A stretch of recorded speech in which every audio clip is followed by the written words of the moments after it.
7:12 left, and Ryan emerges with it. Brings it in to Marauder ice.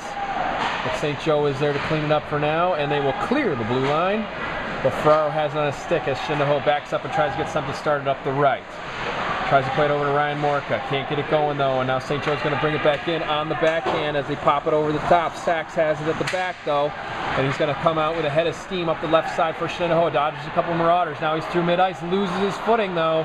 He goes down as he was trying to drive in and get a shot on. There's a shot by Ryan Morka back behind the ice, and they're going to have a whistle here. About looks like having some trouble keeping the goal on the pegs at the far end.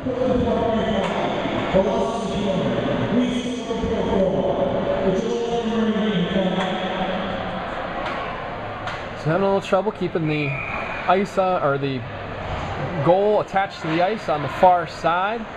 There was 6.5 left. Shenandoah getting a couple of chances now. A little bit of momentum going their way. A chance to get something going, even though St. Joe's able to play at the length of the ice. Chamberlain plays it out along that right side. Can't keep it in though, or excuse me, can't get it out though.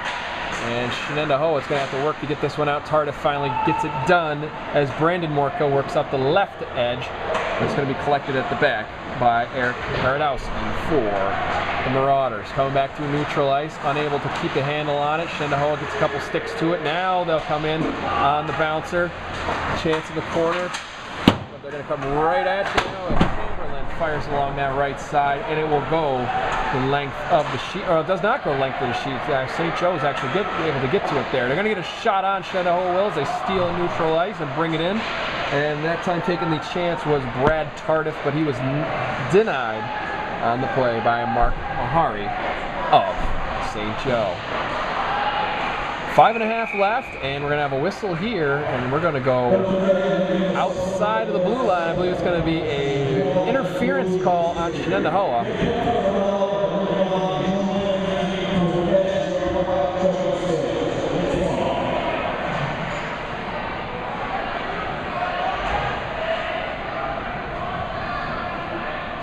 So we are going to have interference against the Plainsmen. Wait to see who the number is. And eventually, if they're going to put Dave Hunter's number up on the board. So Shenandoah down a goal, now down a man with 5:27 left in this second period. Plainsmen will win the draw. Tybalt tried to play it out off Quigley's win. Able to do so, and a shot at the top of the slot there by Roberto Amos. Amos has it at the point, plays it across ice. Now top of the slot, another snapper in on Walter. This one he is able to cover up. That time it was Paradowski that had the chance in front for St. Joe. 5:07 left, 1:10 left on the power play.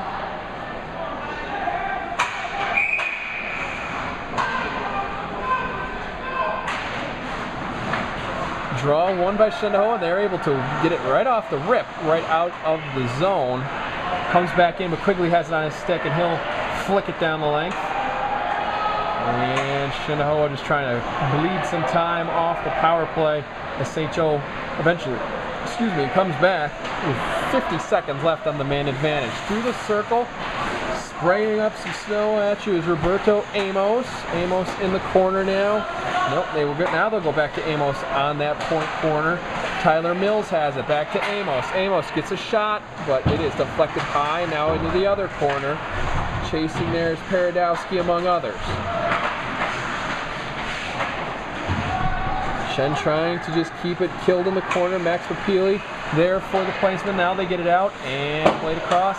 Bad pass there, though, and it's going to go behind the goal, keeping it in play for St. Joe as they work back out as Hagner. Hagner gets it in the circle. Now Hagner back into the corner, trying to get something going against Tybalt.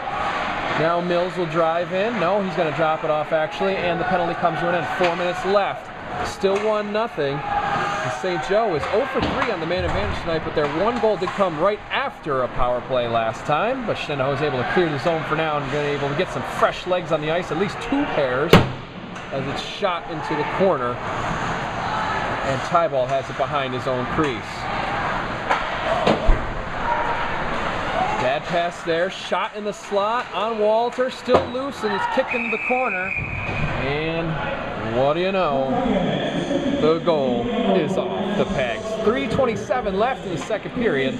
I'm Ben Myers for the TimesUnion.com and the Sidelines blog. Thanks for coming out and joining us this evening.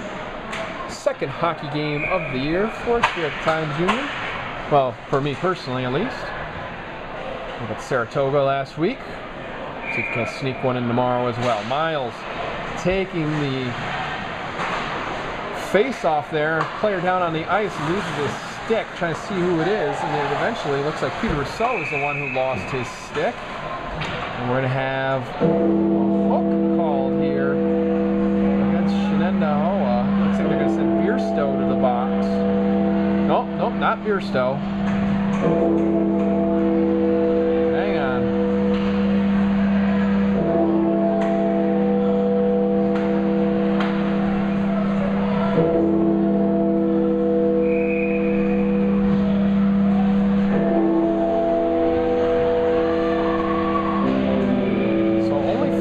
Skaters out there for St. Joe is actually, this hook is going to go against them as Zach Clapp is sent to the box for a minute and a half. 3 minutes left in the period, and Shenandoah to try and take advantage of their second power play of the evening.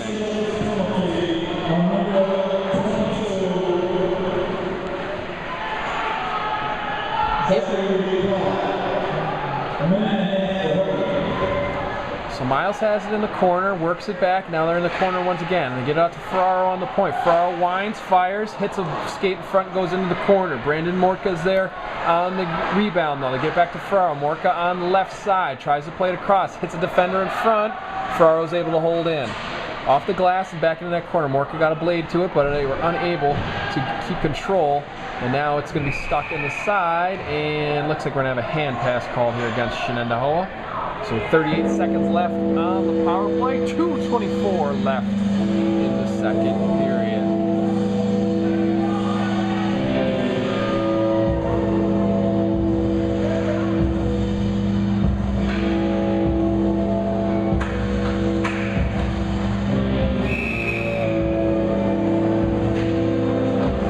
Draw won by Shenandoah, and Ferraro's going to have it. Going to try the right side to Sachs. Sachs brings it up the right, plays it off the boards, unable to get in the zone, and St. Joe's just going to fire it back down. Walter stops it at the back for Ferraro.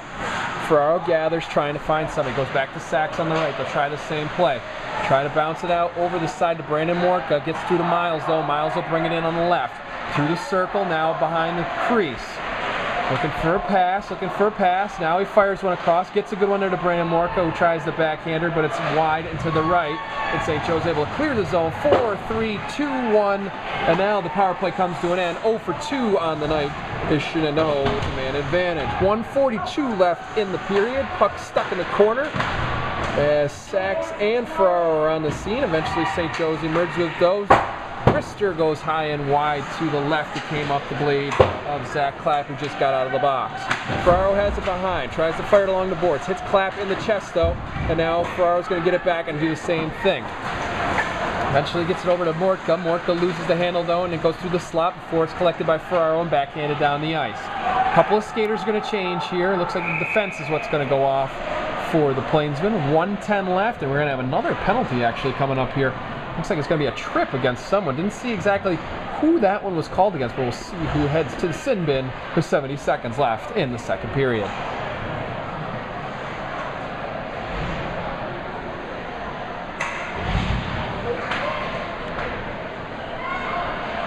So as quickly as Zach Clapp was back on the ice, he's back in the penalty box. Another minute and a half this time for tripping.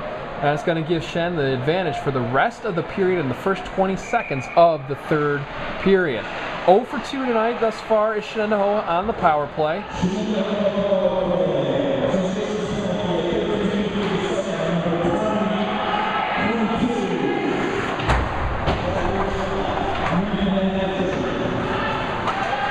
Cool emerges, gets it over to Ryan Morka on the right wing. Plays it across, unable to find a friendly blade, but Shen's able to hold in. They'll try the right side, and they get it down in the corner. Morka and chasing, plays it along the boards, unable to hold in that time. On the far side was Irving.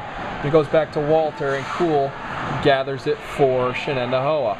30 seconds left in the period. Shen's going to try and get something on frame right here. They'll play it along the left side into the circle, now behind the crease. Trying to find Morka. No, they'll drop it back behind the crease once again. Another pass. This time Morka's in pursuit, but Ferraro's the one that ends up with it near the blue line. Snapper on, gets through the Malaher, but he makes the save and then covers up. 29 seconds left on the man advantage.